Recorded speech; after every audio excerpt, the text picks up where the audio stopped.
Hey, what's poppin', good people? It's LS3 and this is Medicine Ball. Let's go. It's Medicine Ball with your boy LS3 to be exact. And if you ain't in shape, then at least your brain should be. You're focusing on giving your brain a six pack, man. Let that ride for a second. Y'all know how I do.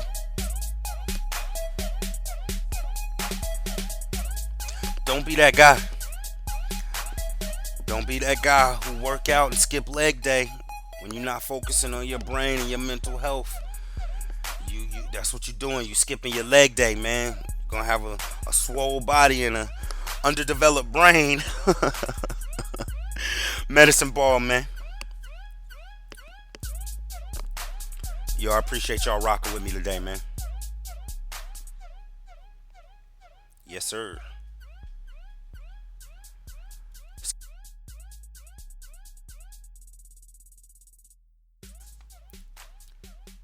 All right.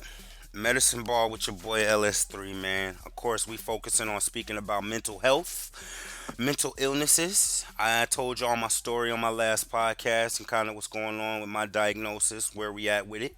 If you didn't catch that, go back and make sure you listen to it. Today, man, I want to talk a little bit about perception, right? So, I'm gonna start y'all off with something at the beginning. I'm gonna start you off. I can't remember where I heard this story or where I read this story, but it really stuck out to me about perception and how to pay attention to the things that you might not always catch on the first glance, right?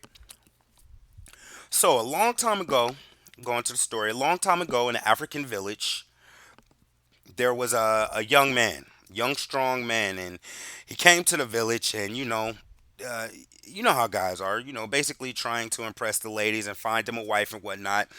And he challenged everybody in the village to a wood chopping contest. Like, hey, nobody here wants smoke with me. He didn't say that. That's not part of the story. But hey, nobody can chop wood faster than I can. Who wants to challenge me? And one of the oldest men in the village was like, you know what, youngin, I'll take you on. I'm gonna go ahead and bet that I can chop more. Matter of fact, I know I can chop wood faster than you can. All right, it's on. So they meet up the next day in the morning. Each takes their stations. Their back is to each other, and they begin chopping the wood. Ready, go. They begin chopping the wood. They chopping the wood. The young guy is getting it. He's a stronger guy. He's in shape. He's chopping wood, and he's really going at it. And he turns around and he looks over his shoulder to check out the old head. And he's like, oh man, the old head's sitting down. He's sitting down over there. I know I'm killing him. Goes back to chopping his wood. Pow. Chopping his wood, chopping his wood. Take another quick glance over his shoulder. Look at the old head. He noticed the old head sitting down again. The older guy is sitting down again in the middle of this wood chopping contest. He's like, I know I got it. They get to the end. Whistle. Axe is down. Axe is down. They count up the wood. Tally up the wood. Okay, you got it. Okay. Let's check over here. Check over here. All right. Old man wins. The young guy's like, man, like, I don't get it.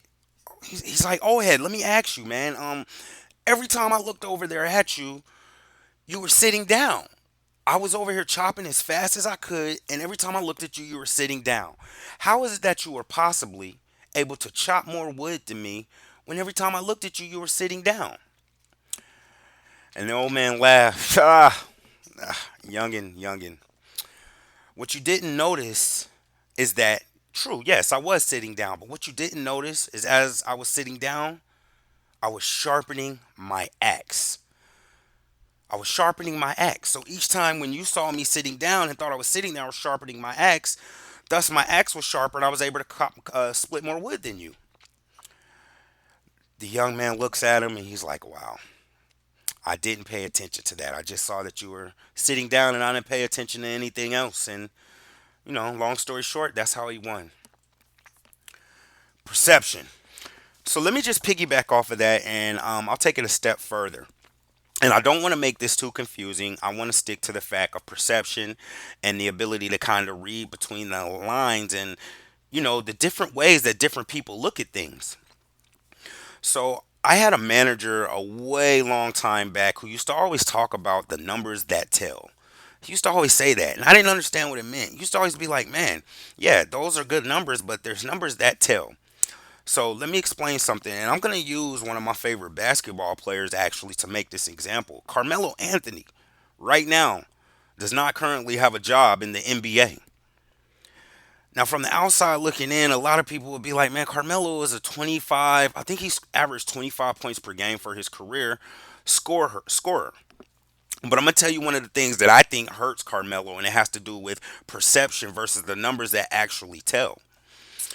If a guy scores 30 points per game, so guy A scores 30 points per game, guy B scores 25 points per game, to the masses, a majority of people, the way they're going to perceive that is 30 is more than 25. 30 point per game scorer is the better player.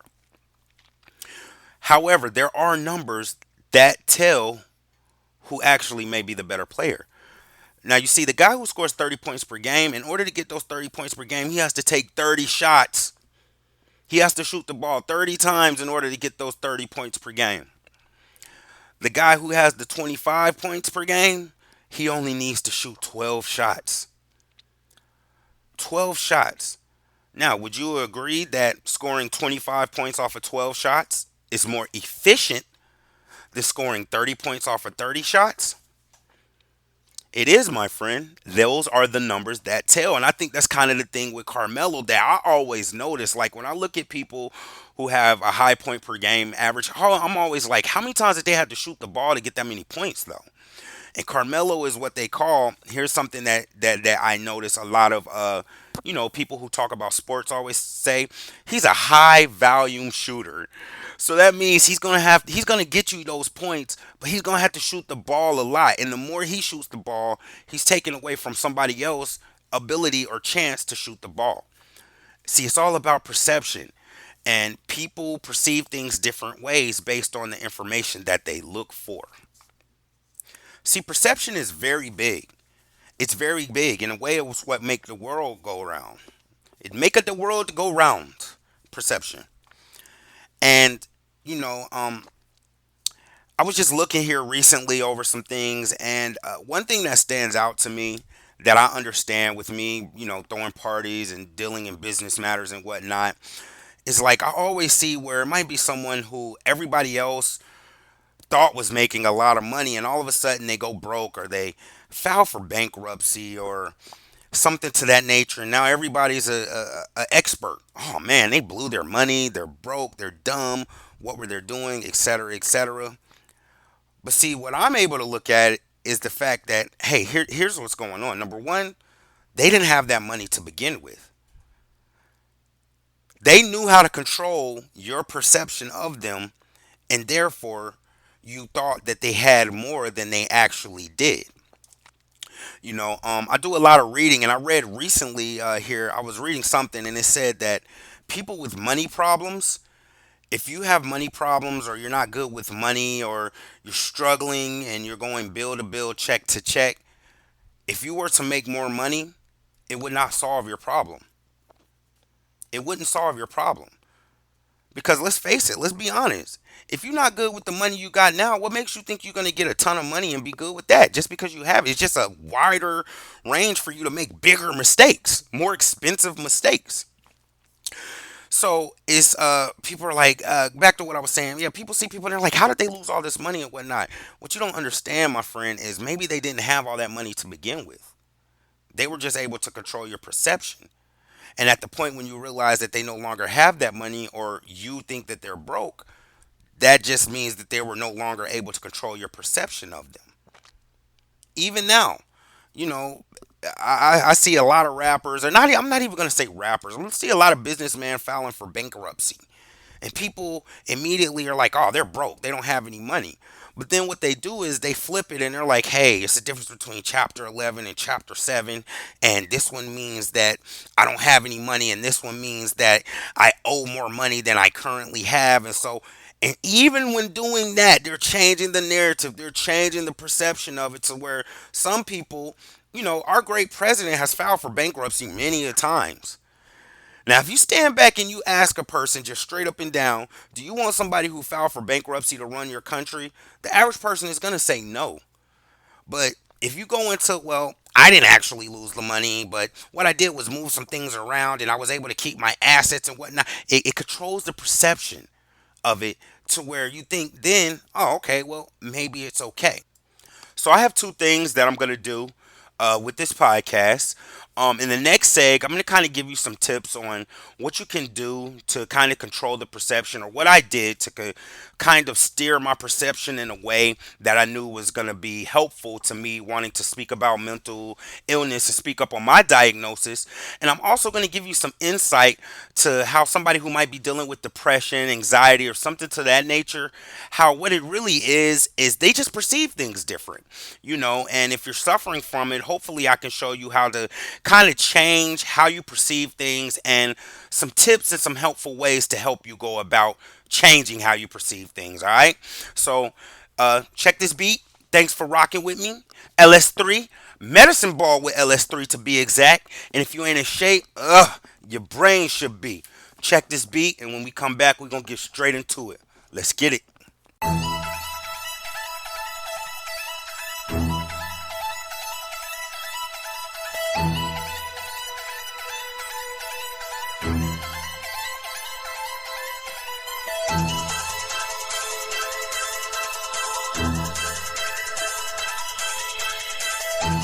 Welcome back. It's Medicine Ball with your boy LS3, man. I'd like to take this time real quick to let you guys know that I appreciate you listening to me, man. You could have been anywhere else in the world today, but you're here with me, and I do not take that lightly. We should really appreciate y'all with that. And I'm trying to make it worth your while, man. Like I said, we focusing on giving your brain a 6-pack. We focusing on giving your brain an 8-pack, a 12-pack, whatever you want. We just want to make sure that you exercise it. Just like when you try to stay in shape, you want to stay toned and fit and everything. Same thing, man. Exercise your brain, man. So we're going to get right back into it, man. Controlling how people see you, controlling how people perceive you, man.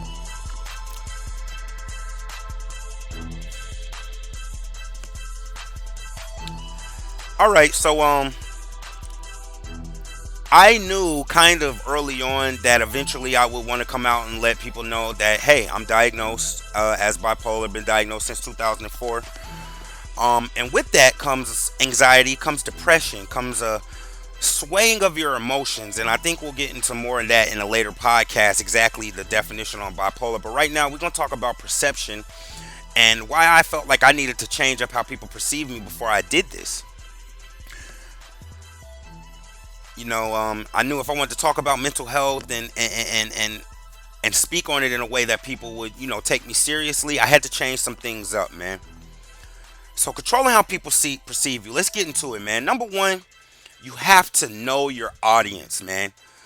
The people who are paying attention to you, the people who are looking to you, listening to you, whether selling flip flops or ostrich feathers. You probably should know your audience. It benefits you to know your audience, man. You got to know your audience because you know how they're gonna perceive. You know how they're gonna take the information. Now with my audience, man, I know a lot of my people. I know a lot of people in the music industry. I know a lot of people in general, but I just knew that the people on social media, we'll use that for the sake of time. I knew that they perceive things in a very unique way. You know, I knew that when it came to mental health, a lot of people thought it, but they didn't necessarily speak on it, right? I would see hints here and there, but I knew a majority of the audience, or my peers rather, um, are on this whole cool thing, this whole trendy thing and whatnot. So you got to have a firm understanding of your audience, so you know what appeals to them. You got to know what appeals to them. So that's number one, know your audience. And that goes straight into number two, which is you got to build credibility. You need to be a credible person, man, and it needs to line up with whatever you're talking about. So as far as social media goes, um, I had to take myself out of a couple of groups. Um, I changed the way that I interacted with people when it came to social media and being online. Um, if I saw something that I didn't necessarily agree with, I did not comment on it. I did not comment on it. I kept it moving. If I saw something that I thought was positive, I made it my business to speak on that and support that. Because I was like, man, the first thing is I don't want to be saying anything negative. I don't want to be demeaning women. I don't want to be hating. I don't want to be blowing out other people's candles. I don't want to be downing anybody. I made it my business that if I was going to say something on social media, which is very public, I wasn't going to say nothing that wasn't promoting somebody or lifting them up or giving them, a pat on the butt or a good job or a, yo, what you're doing is dope. Keep doing it. I wanted to lift everybody up.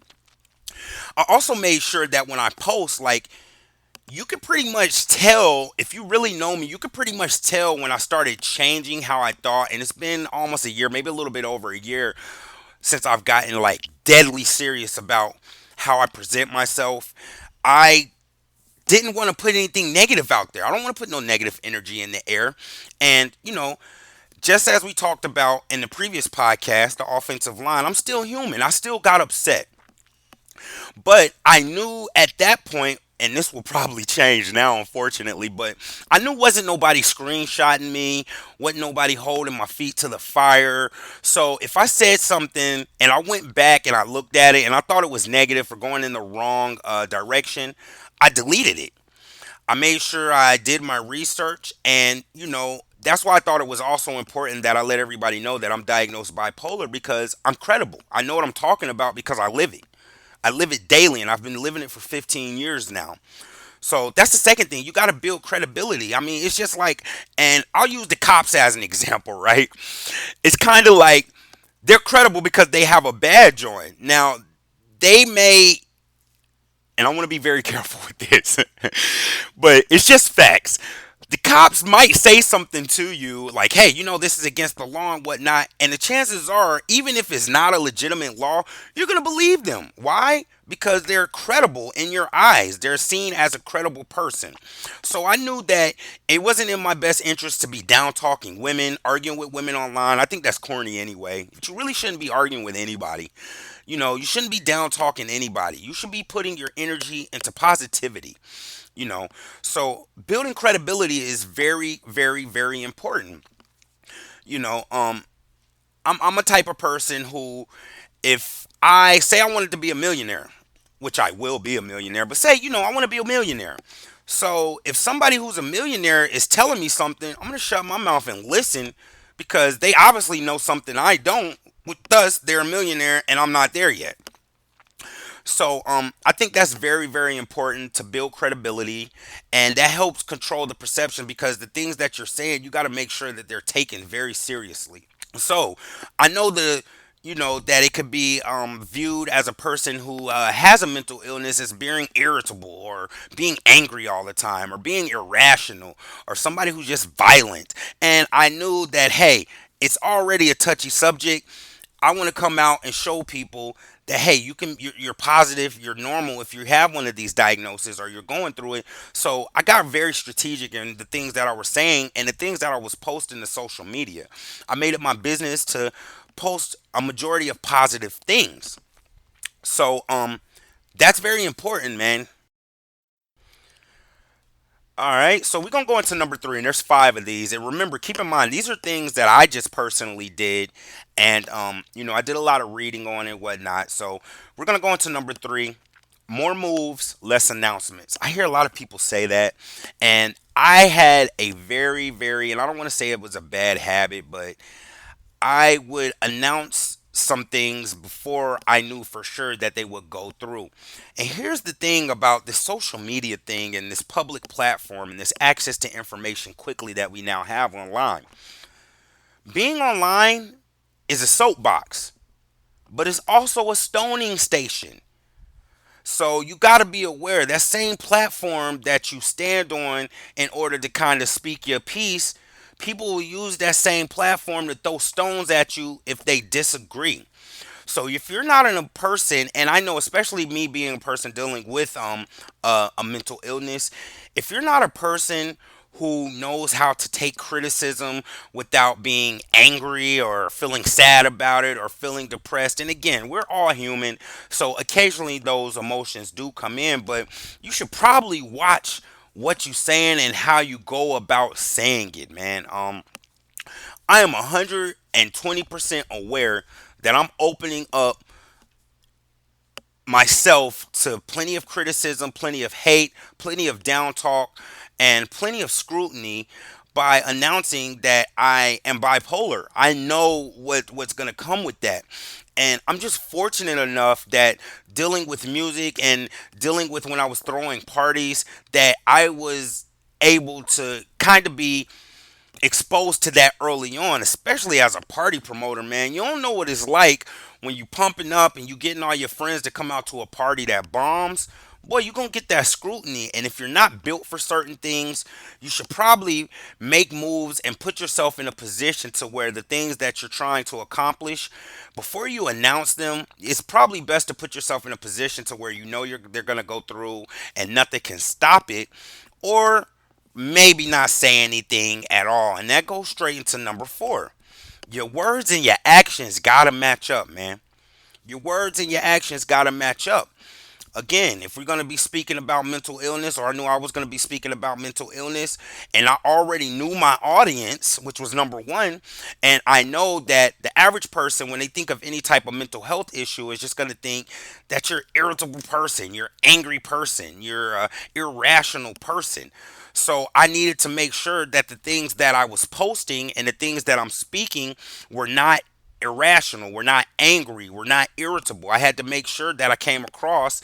And with me, it's not even trying to broadcast that. I had to adopt that philosophy of thinking before I react every single situation, every single day I can. It's medicine ball, man. You don't stop working out your brain. You know, every day you're working out your brain, but you want to put emphasis on making it stronger. So you got to make your action and your words match. You can't tell people to be positive and then every day you're just like, oh, today sucks. I call it the Eeyore syndrome, man. I didn't want the Eeyore syndrome. Hi, Pooh. Oh, I'm all right today, but it really sucks. Oh, I can't do anything right. No, it's just like, man, listen, today's going to be a beautiful day. If it rained today, I would say something positive about the rain. Like, we in Georgia, it's hot every day. And one thing I noticed, and it's kind of funny to me, is that people will complain every day about the heat, and then the day that it rains, which cools down the earth and makes the heat more bearable, people complain about that. And I'm just like, I don't get it. So your actions got to match your words, man. That's very, very important, because if not, you're going to lose number two, which is your credibility.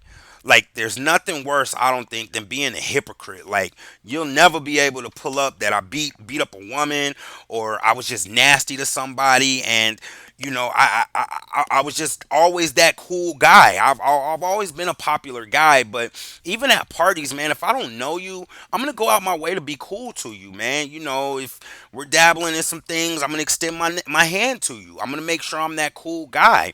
Like, and the thing about me is, like, I know that my demeanor is not quote unquote a thirsty demeanor when it comes to women. So I got a lot of female friends. Like, women like me because I'm not gonna try to sleep with every woman I come across. I'm not gonna say something disrespectful to them. Like, some of the stuff I see dudes saying to chicks, I'm just like, I don't have the balls to say that type of stuff. So it's just like, I go out of my way to be cool. I like to calm people down, man. I'm purposely unconfrontational because I know if I do get angry, it's going to be a little bit more on the higher end of that. So I just try to be even kill. Like, a lot of people make fun of Kawhi Leonard, man, but I think it's so dope. Like, this guy just seems to never crack under pressure, man. And I think that's a very admirable trait. But your actions got to match your words, man. You can't tell people to live their life this certain kind of way or look at things abstractly. You're not doing that yourself. Furthermore, you're publicly not doing that. That's going to kill your credibility. And once you're a hypocrite, it's going to be hard to gain back any kind of trust from anybody who looks to you. And the fifth thing, the final thing, in the words of The Rock. Know your role. Know your role. I was reading something and it was saying how, the mark of a wise man is to play the role that the masses think you're best suited to play, not the role that you think you're supposed to play. So if a majority of people think, hey, you're a great co actor, maybe not for the lead role, even though you might be better at the lead role, you're controlling the perception once you play the role that everybody else thinks you're good at. You're controlling how people perceive you. You come off as a more believable person. You come off as a more genuine person, man. So, you know, that's the fifth thing. Know your role. So we got know your audience. Number one, know who you speaking to. Whoever you're trying to reach out to, you gotta know them. Businesses live by this. Businesses, when they advertise a certain way because they're aware of their audience. They're aware of your demographic. Number two, build credibility. You got to be a credible person, man. You can't be a jerk and tell people to be nice. Like, it just don't work like that, man. Number three, more moves, less announcements. If you're not built for it, man, don't be announcing stuff that you can fail, man, because again, when you announce things publicly that might be an accomplishment, if it doesn't go through, you just announced your failure. And if you're not built for that and you don't want to be getting out of character, make more moves and less announcements. Number four, make your actions match your words, man. Nobody likes a hypocrite. Nobody likes a hypocrite. Make your actions match your words, man. I mean, that's pretty simple, man. I mean, I know as a kid, everybody was always like, yeah, but and that's when parents start saying, "Do as I say, not as I do." No, nobody likes a hypocrite, man. You got to kind of line up and be doing the things that you're trying to express to people and preach to people. And number five, know your role. Know your role, know your position, play your role, play your position, and play it well, man. Always do your best in whatever you do. So that's kind of the things that I did to kind of change the perception that people had of me going into doing this and coming out and letting people know, hey, this is my deal. Because I wanted to talk about mental health. I knew, hey, I need to have something showing that I'm really about what I'm speaking. And that's very important, man. So if you do these five things, not only will that help you control how people perceive you, but using this kind of formula will also let you be able to kind of read between the lines and be able to perceive things differently, right? And to be honest with you, people who suffer from mental health illnesses that are legitimately diagnosed, not somebody who did something crazy and now they want to plead insanity so they get off. No, we're talking about legitimately diagnosed. You got to change your perception because that's all it is. You perceive things different from the average person. And that's exactly what we're going to go into next. So, yo, check this beat. And again, it's Medicine Ball with LS3. If you ain't in shape, your brain should always be, man. Check out this beat. We're going to get back with it. And let's go.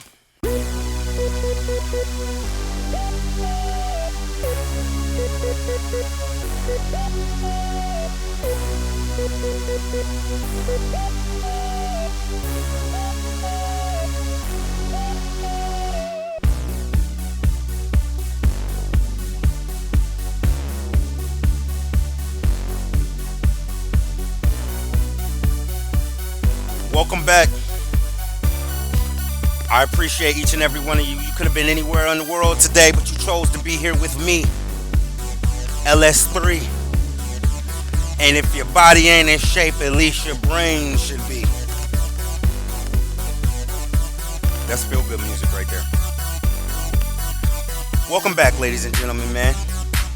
The Power of P, which is what I titled this podcast, The Power of P. The P is for perception. Get y'all brain out the gutter, man. The P is for perception. So, I actually remember here the name of the book, and I've been doing a lot of reading, and I think that's very important as well to just, mental health. The more you read and open yourself up to different languages and things of that, the more your mind will expand and your perception will be able to change. But I digress. The name of the book is The Tao of Inner Peace. The Tao of Inner Peace. And it focuses on Tao Te Ching. I hope I'm saying that right, which was written by, I believe his name is Lao Tzu, Tzu, but I think it's pronounced Su, Lao Tzu. But it's the idea of dealing with life and recognizing the patterns and being able to deal with those patterns harmoniously and being able to perceive things different and being able to accept everything that comes at you in life and take the blessings from it and take the positivity from it and being able to sway with whatever life throws at you. I know me particularly, my fraternity gave me the idea of being a palm tree, right? So you ever notice when you go watch the news and they might be reporting from a place where there's a hurricane or high winds or something like that, and you see all this stuff flying through the background? How often do you see a palm tree just flying through the background? I'll take it one step further. I'm sure it exists, but me personally, I haven't seen too many palm trees that are just split in half, that has been broken. And that's because they're able to bend and not break. When those high winds come, when that turbulence kicks up, they're able to kind of sway and man, it might bend all the way over to the side and be touching the ground, man, but it doesn't break. I've never seen a broken palm tree. And you got to be able to do that, but um Tao Te Ching, the Tao of Inner Peace, and what it talks about is a false dualism. A false dualism. What is a false dualism? A false dualism is the idea that anything you may have to deal with, whether it be a problem or just a situation or something that's weighing heavy on your brain, it's the idea that there's only one or two ways to do it. That there's only a left or a right. That there's only a up or a down. That there's only a red or a blue. And we got to get out of that thinking of there's only two ways to handle most situations or any kind of scrutiny or anything that comes at you that might not be favorable. Everybody has heard somebody say there's more than one way to skin a cat, but guess what, there's more than two ways to skin a cat. I'll take it a step further, there's more than three ways to skin a cat. And the idea is just that we gotta, you gotta kind of and this I'm gonna piggyback off of this, and I want you guys to just kind of work on this. The next time you're faced with something, we got to get out of this thinking that there's only really two ways to deal with things. That there's either a right or a wrong, and it's clear cut, because that is not the truth. There's multiple ways to deal with it, man, and it's a false dualism. And in order to control how you perceive things and kind of open up the way that you perceive things and the way that you're able to look at things, you got to get out of the mind frame that there's only a right or a wrong or a this way or a that way. There's multiple ways, there's more than two ways to approach any situation. So that's the first thing, man. So I implore you guys, any next time you face with that bill, or next time you face with an argument, or any type of adversity, when you catch yourself, because I promise you, man, you don't pay attention to it because we're used to it, but I promise you, catch yourself when you thinking like, man, I gotta either do this or this. No, my friend, you can do this, or that, or that. That's one of the main things that I want to kind of bring to your attention to kind of open up your perception. And if you're a person dealing with anxiety or schizophrenia or bipolar or whatnot, the first thing you can do to kind of put your brain at ease and help you deal with this kind of stuff is getting out of the mind frame that there's only two ways to deal with things. That's not true. And the quicker you're able to accept and realize that and put that into action, I'm telling you, it'll open your mind up so much, man. You'll be able to see things that you never thought you would be able to see before, and you'll be able to see them abstractly. So, the false dualism, get that out of here. And the last part I kind of want to touch on, and I think this is very important, and that's empathy, man. Empathy, not sympathy. Sympathy is kind of feeling bad for somebody. Empathy is able to put yourself in that person's shoes to where you can really literally feel what they're going through to where it affects you as well. There's a lot of sympathetic people, there's not a lot of empathetic people. And you know when you're empathetic, when you're able to work with empathy, and I actually pray and I meditate on empathy because it allows me to put myself in other people's shoes. So let me expound upon that for a minute. If I'm speaking with somebody about a specific topic and maybe they've been through something that makes them look at the topic a different way, and this also makes me very intuitive, but I literally can take myself, like, I almost feel like I can take myself out of my body, all the way out of my body, put myself into that other person's body, put myself into their, like, it's almost like I slow time down and I swap places with that person to where I can unbiasedly look at what they're saying and relate to it, and that way I can kind of see how they're feeling. Like my friends always tell me, like you're not gonna get too much past me because of my focus on being an empathetic person and dealing with empathy. So, those are just a couple of tips. Empathy and the ability to see more than just two ways, or the ability to know that anything that you approach or you deal with has multiple outcomes and multiple situations, man. All of this, if you exercise your brain and put these things into play, man, it will go ahead and help open up your perception, and you'll start to look for different things. You'll start to be able to pick up on vibes better, and you'll start to be able to look at it differently. And especially if you're somebody who's dealing with a mental health issue, or some type of anxiety, or some type of depression, man, once you become more empathetic, once you start looking at things as a either or, which is that false dualism, you will be able to deal with things as they come in a different way. You will be able to deal with your depression in a different way because you'll be able to see so many different ways out of it. You will be able to communicate with people in different ways because you'll learn how to put yourself in that person's shoes. And I think that's the biggest part of being able to see through, what the average person can see. You'll be able to see through the lines, and it almost becomes like a sixth sense, man. So again, these are things that come with time. They come with exercising your mind, and that's what we're about here at Medicine Ball. So I implore you, man, those are the two things I want you guys to kind of focus on, man. Number one is stop looking at things with the false dualism. And number two, have a little bit more empathy, and it will open you up. And that way you'll be able to change how you see things. And that will greatly, greatly help you if you're dealing with any type of anxiety, depression, bipolar, schizophrenia, or even if you're a person who's undiagnosed, man. So go ahead and, let that be your workout this week, man. So I'm going to go ahead and wrap it up for y'all, man. I appreciate y'all again rocking with me. Again, this is LS3. Medicine Ball with LS3 to be exact. And even if your body ain't in shape, at least your brain should be. Peace, blessings, love. Remember, always put your best foot forward. Stay positive, stay up, and work your brain out every day. I love y'all. I'm out.